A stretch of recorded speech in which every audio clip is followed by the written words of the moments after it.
All right, guys, well, you're not going to believe this, but one of the SPs, specific people that I thought would never text me ever again, just sent me a "I want to see you" text. Okay, now I don't want to go into so much details. I already made a video about this, but if you want to know what video I'm talking about, where I mentioned a little bit more of the backstory, just comment down below. But long story short, it was this situation where she wouldn't respond to my text after, we established that, or rather she established that she basically liked me, that she found me attractive, and it was a long time ago. And I got to the point where I was like, you know what, I'm just gonna stop talking to this chick, right? Because there would be times she wouldn't respond to my text, and eventually when I would stop responding, she started saying I was playing games, which technically I was, but it got to the point where I just didn't really give a shit, right?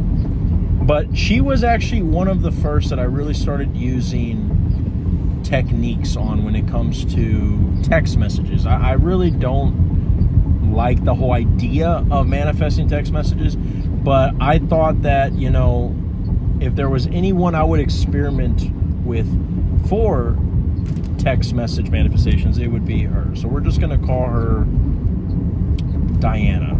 Okay, so Diana, a while ago already stopped wanting anything to do with her, right? But like I said, I'm a coach and I experiment with these techniques, and I'm not just gonna feed you guys some information, feed you guys some sauce without testing it FDA regulated style. Okay, so there I am testing it in the lab experiment, and I'm gonna tell you what I did. So with her, she was actually the one that I created the affirmation of she drinks my cum in her Lucky Charms, because A, she's white, and I don't know. I mean, I think white people like Lucky Charms. Call me racist, okay? Whoa.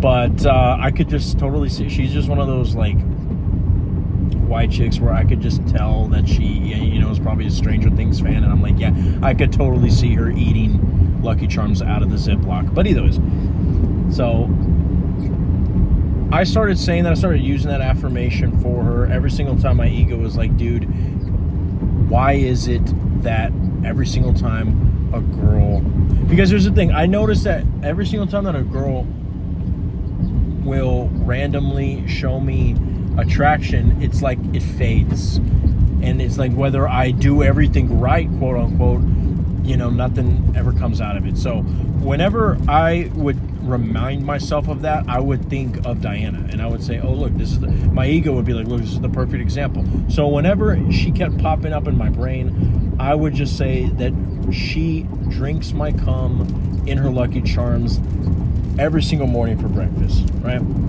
And I even did a little bit of imaginal acts too, right? I imagined me, because she still works for the same company after all this time, and I imagined me going over to her store and fucking the living shit out of her. No, I'm just kidding. No, I imagined me going over there and her making it obvious that she cannot stop looking at me, right? No, I did not do any sort of David Fincher, Christopher Nolan cinematography, okay? I didn't make sure that, I got the exact amount of hair follicles off of her head, okay? All I fucking did was, do a little first person view of like what it would be like to, walk into her store, and, if anything, I imagine what would the memory be like, because that's another thing about imaginal acts, and I'm just realizing this right now. I have said this before, like, make the imaginal act a memory, but fucking literally see the imaginal act when you're doing it. See it as a fucking memory. Like, it's the same fucking thing, because whether you imagine yourself actually experiencing it, or whether you imagine yourself on the fucking toilet taking a massive ass dookie, and then just imagining you remembering how fucking cute she looked when she could not stop staring at you, right? Like, it's the same fucking thing. If you have the memory, it fucking happened, right? And the best part about memories is that those motherfuckers are oftentimes very blurry. That shit is like in 240p. So that's what I did, is I imagined it as a memory, right? I actually didn't imagine it as memory. I just made that up. But I tried to do first person. But I mean, I think that for you guys who are very like, oh, but I mean, you know, she looks like my mom. Okay, well then fucking tell yourself that anytime that you see an imaginal act blurry as fuck, just say, well, of course, because I'm experiencing the memory of it. And boom, your subconscious has no other choice but to take that as truth, because your subconscious is retarded. It's Stevie Wonder. It doesn't see anything. It doesn't believe anything unless you see it, like, unless you decide that that's what it is. Like, I'm actually watching this show where there's this like this young lady who is like a retired cop or whatever, and she lost 70% of her eyesight, and she has like this person in a little fucking camera on her ear or whatever, and it's like you know, another girl around her same age in a fucking hotel drinking her Starbucks out of the fucking Stanley, you know, eating Twizzlers, and she's getting paid thousands just to fucking be her eyes. You're like, okay, turn 360 to the left, okay, and let's turn all the way around. Oh my gosh, gun! You know, and it's just like, what the fuck? What happens when this lady forgets to pay her Wi-Fi, right? But either ways, I digress. But that's the way it is. Like, that lady eating the Twizzlers, telling her to do the 360, that's you talking to your subconscious. Whenever you see in your brain and you're like, I just can't see her to ever texting me again, right? Like, I started the fucking video like that, saying that I never thought she would text me, but in reality, I kind of did know.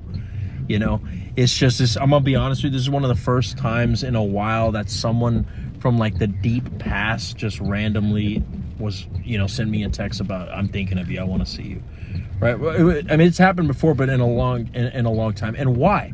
Because this is the first time that I experimented with actually deciding, you know what, I don't care if it's been X amount of years, I know that there's people all around the world receiving texts from exes after fucking decades. It's nothing that stupid and crazy, okay? It's not fucking retarded, okay? This shit happens all the time. So that's one fucking assumption you can create, is like, you know what, this shit does happen all the time. You know, why not me? Well, the answer is that those other people stop giving a fuck, right? So I did the imaginal act thinking of it as a memory. I said crazy affirmations like her drinking my Lucky Charms, or drinking my, I mean, that's another one. Drinking my Lucky Charms in her cum. I mean, that's another. I mean, either way, it's the same fucking idea. But I did all that. But then the key is, I noticed that I really was going to get results when I would notice her name in my message inbox, and I could give two fucks about the fact that she didn't respond. Because I remember at the very beginning, a long time ago, because this was a long time ago, right? That's why this is an interesting situation. Holy shit. You see, 1 in a million. 1 in a fucking million. Fucking, I better get out of here before the fucking lightning strikes me right here and there, guys. You see, we have her texting me after all these years, and then lightning almost killing me mid fucking video, guys. You see, look, I'm telling you, okay? I go out here in the hood for you guys, okay? I almost get struck by lightning for you guys. I'm telling you, right? But either ways, okay? If this was about the Satan versus Jesus thing, I'm sorry, Lord. But either, the point I'm trying to make, guys, is that I stopped giving a fuck, okay? And that was what really made it come to me, right? But I noticed the moment that I would see her contact name and I just stopped giving a fuck, I was like, yeah, I know that it's on its way, right? I just knew, because at the very beginning when I started texting with her, I would look at her inbox and I would look at it as like a lack. I would look at it as, you know what, I suck. Right? Any time that I would get attention from another girl, I would be like, yeah, but what about her? Right? But now, just as of recent, I remember passing by her inbox and I remember saying, yeah, I actually, kind of like when we do the whole Neville Goddard technique of, I remember when I used to give a fuck about my SP. I remember when I used to be broke, but now I'm rich. Fuck all you peasants, right? Well, it was the same thing. I remember when I would watch that inbox and care too much, right? And isn't it something that when I was recognizing the fact that I didn't give a fuck, a few days later she texts, right? So a lot of you guys check WhatsApp statuses and Instagram stories and go past their work to see if they're talking to somebody else, or go past their home if they have somebody over tonight. How about checking to see internally if you actually give a fuck? And that might give you an idea, right? Now, if you want practical tips on how to get to that, just basically ask yourself every single time, what would the version of me be doing if I had this SP? And if you are doing something that you know that you wouldn't be doing if you had them, then whether it's fucking going to McDonald's, getting a McFlurry, whether it's going to take a shit and, you know, rearrange the curtains, or whether it's sitting in traffic making a video for all my manifestation watchers and almost getting struck by lightning, if it's anything besides what you know you would be not be doing if you had your SP, then fucking do that, and congratulations, you entered the state. Now, before I die out of here in the tropical jungles, if you want to join the channel membership, just know that you get discounts and consultations, and if you want to work with me, the links are down below. I love you guys. Take care.